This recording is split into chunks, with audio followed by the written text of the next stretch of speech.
বন্ধুরা, আজকে আমি ছাদের উপরে উঠেছি। তো আমাদের ছাদ থেকে পরিবেশটা এমনি লাগে।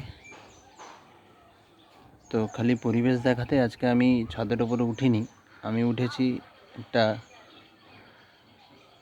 নূতন জিনিসের আনবক্সিংয়ের জন্য। সেই নূতন জিনিসটা হলো আমার নূতন ফোন।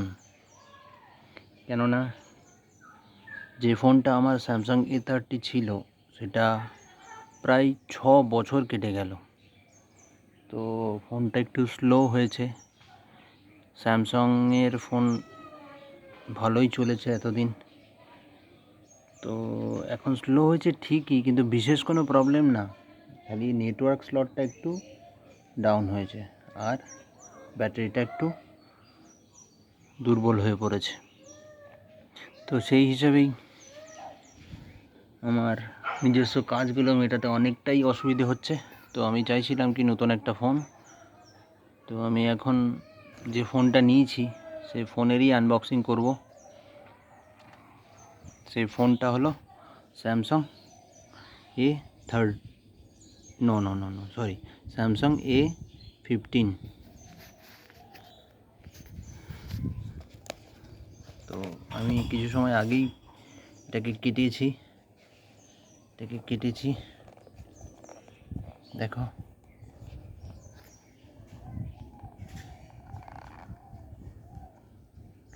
এই ফোনের বিল,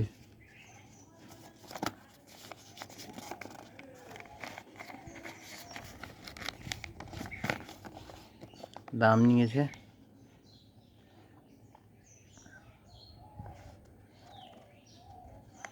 জিএসটি ধরে 16,999।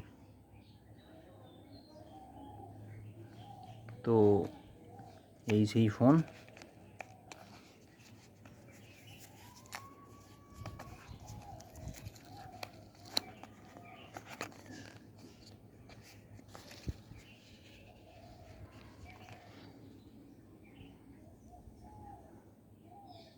দেখি অন করে, ফার্স্ট অন করছি।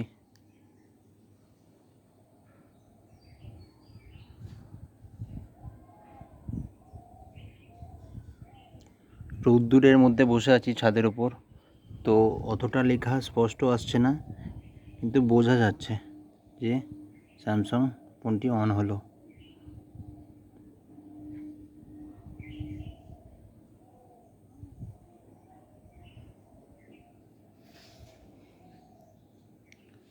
দেখি আবার স্যামসাং ফোনটা, এই ফোনটা কতদিন আমার সাথ দেয়।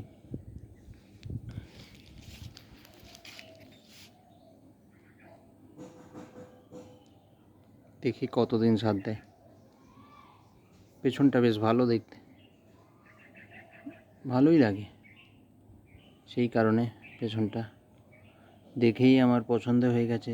শুধু পেছনের ব্যাক সাইডটা দেখলে তো না, সঙ্গে এর ফিচার্সও কম বেশি আমার কাজ চালাবার জন্য যথেষ্ট। তারপর বেশি দাম দিয়ে নিতে চাইলাম না এই কারণেও, তো এখন সময় দ্রুত গতিতে এগিয়ে যাচ্ছে।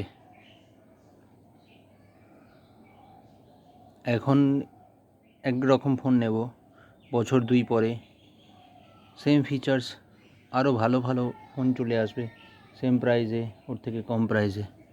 তো সেই কারণে আমি আর বেশি টাকা দিয়ে ফোনটা নিলাম না, শুধুমাত্র 17,000 টাকা দিয়ে ফোনটা নিয়ে নিলাম।